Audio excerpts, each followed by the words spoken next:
Welcome to the debate. దేశం మొత్తం మీద ఎన్నికల వేడి కొంచెం ఊపందుకుంటోంది. రేపమాపో ఎన్నికల సంఘం షెడ్యూల్లో ప్రకటించేస్తే ఇక ఆ తర్వాత పార్టీలకి క్షణం తీరిక కూడా ఉండదు. అయితే సాధారణ ఎన్నికలతో పాటు కొన్ని రాష్ట్రాల్లో అసెంబ్లీ ఎన్నికలు కూడా జరగబోతున్నాయి. వాటిలో మన తెలుగు రాష్ట్రం ఆంధ్రప్రదేశ్ కూడా ఒకటి.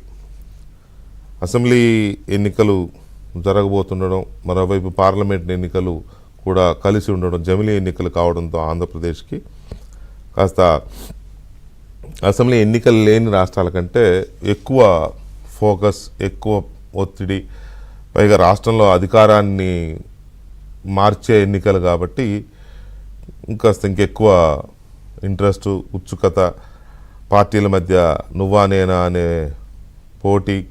సరే, ఆ పోటీ అనేది కాస్త ఆరోగ్యకరంగా ఉంటే బాగుండేది. కాకపోతే అక్కడ ఎప్పుడో అది అనారోగ్యం కంటే ఇంకేదన్నా పదం వాడచ్చు. ఆ స్థాయికి దిగజారిపోయింది. అది ఏదో కొట్టుకుంటున్నారు, వస్తున్నారు, కింద మీద పడుతున్నారు, అది ఒకటి నడుస్తోంది. అయితే నిన్న మొన్న దాకా పొత్తులు ఒక కంక్లూజన్కి రాలేదు కాబట్టి టీడీపీ, జనసేన మాత్రమే పొత్తులో ఉంటాయని చెప్పారు కాబట్టి వైసీపీ నాయకులు ఒకవైపు చంద్రబాబుని, ఒకవైపు పవన్ కళ్యాణ్ ఇద్దరిని విపరీతంగా విమర్శించేవాళ్ళు, ట్రోల్ చేసేవాళ్ళు. జగన్మోహన్ రెడ్డి గారు అయితే ఆయన సభల్లో వాటిల్లో నోటికి వచ్చినట్టు మాట్లాడేవాడు ఇద్దరిని, చంద్రబాబు గారిని, పవన్ కళ్యాణ్ గారిని. ఇక ఎంత వస్తే అంత నోటికి పర్సనల్ విషయాలు కూడా మాట్లాడుతూ చాలా ఒక ముఖ్యమంత్రి స్థాయిని కూడా మర్చిపోయి మాట్లాడిన సందర్భాలే చూసాం మనం. ఏనాడు ఆయన హుందాగా మాట్లాడింది లేదు.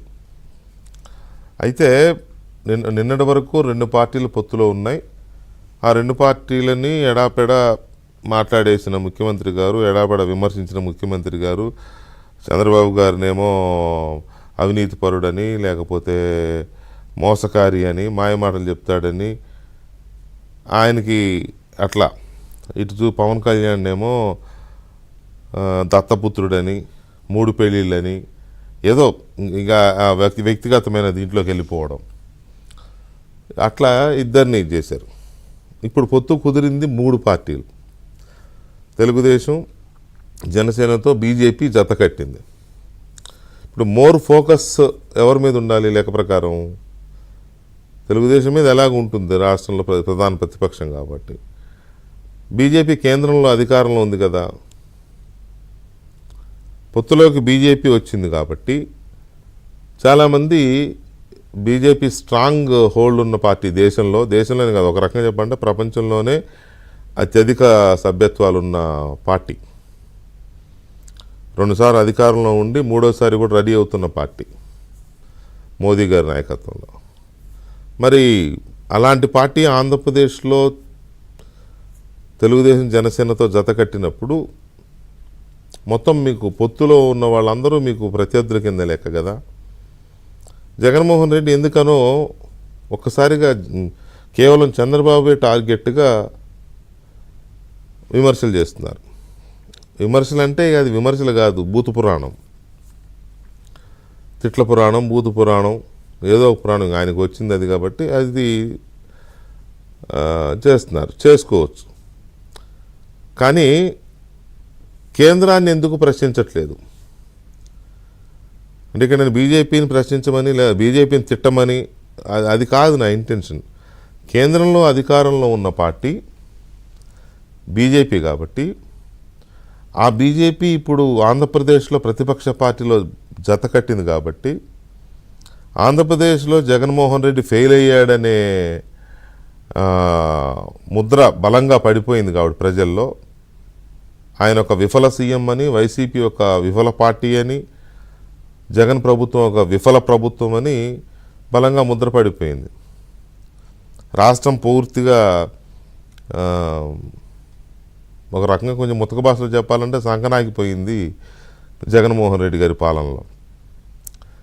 దీనికి బీజేపీ నాయకులు కానీ, కేంద్ర మంత్రులు కానీ పలుమార్లు చెప్పారు. మేము ఎంత చెప్పినా ఆయన కొన్ని విషయాల్లో సహకరించట్లేదు, లేకపోతే మ్యాచింగ్ గ్రాంట్స్ ఇవ్వట్లేదు, కేంద్రం ఇచ్చే వాటికి మ్యాచింగ్ గ్రాంట్స్ ఇవ్వట్లేదు, లేకపోతే అప్పు లెక్కలు సరిగా చెప్పడం లేదు, చాలా చెప్పారు, పార్లమెంట్లో క్వశ్చన్లు వేసినా చెప్పారు, లేకపోతే ఇక్కడికి వచ్చినప్పుడు కూడా బహిరంగంగా చెప్పారు. అది పోలవరం కావచ్చు, అమరావతి విషయంలో చెప్పారు, పోలవరం విషయంలో చెప్పారు, అన్ని విషయాల్లో చెప్పారు. వీటికి తోడు స్టీల్ ప్లాంట్ విషయంలో, వైజాగ్ స్టీల్ విషయంలో రాష్ట్రంలో పార్టీలన్నీ బీజేపీనే ప్రశ్నించాయి. కానీ జగన్మోహన్ రెడ్డి గారు అలాయ్ బలాయ్ అన్నాడు. అప్పుడు వ్యతిరేకించిన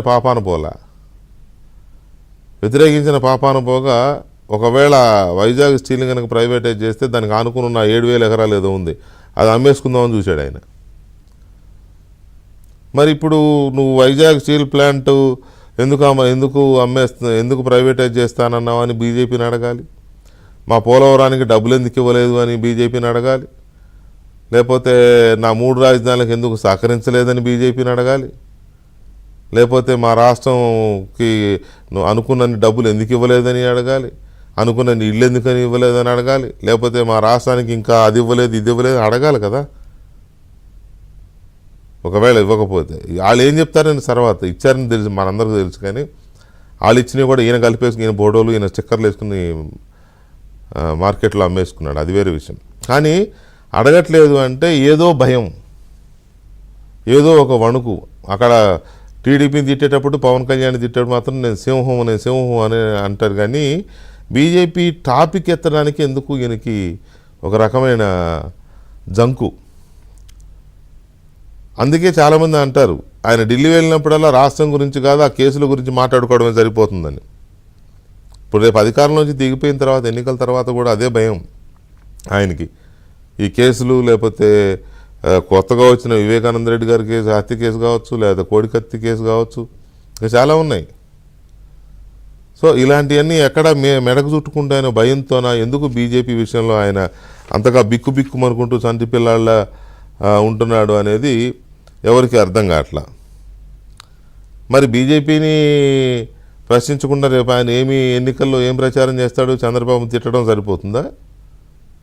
డెఫినెట్గా ఈ అలయన్స్ మీద, బీజేపీ, టీడీపీ, జనసేన అలయన్స్ అయితే చూస్తూ ఊరుకోరు. జగన్ని సాకిరేవి పెట్టినట్టు పెట్టేసి ఉతికేస్తారు. అతను ఎక్కడెక్కడ విఫలమయ్యాడు, ఎందుకు విఫలమయ్యాడు అనేది క్లియర్గా, కేంద్రం ఏమి ఇస్తే ఈయన పేర్లు మార్చుకున్నాడు, కేంద్రం ఏమి ఇస్తామంటే కనీసం వాటికి మ్యాచింగ్ గ్రాంట్లు ఇవ్వలేదు, కేంద్రం ఇచ్చిన నిధుల్ని, వేటికి ఇచ్చిన నిధుల్ని ఎటు డైవర్ట్ చేశారు, ఎన్ని అప్పులు తీసుకొచ్చాడు, మొత్తం ఏకరువు పెడతారు రేపు జనాల్లో.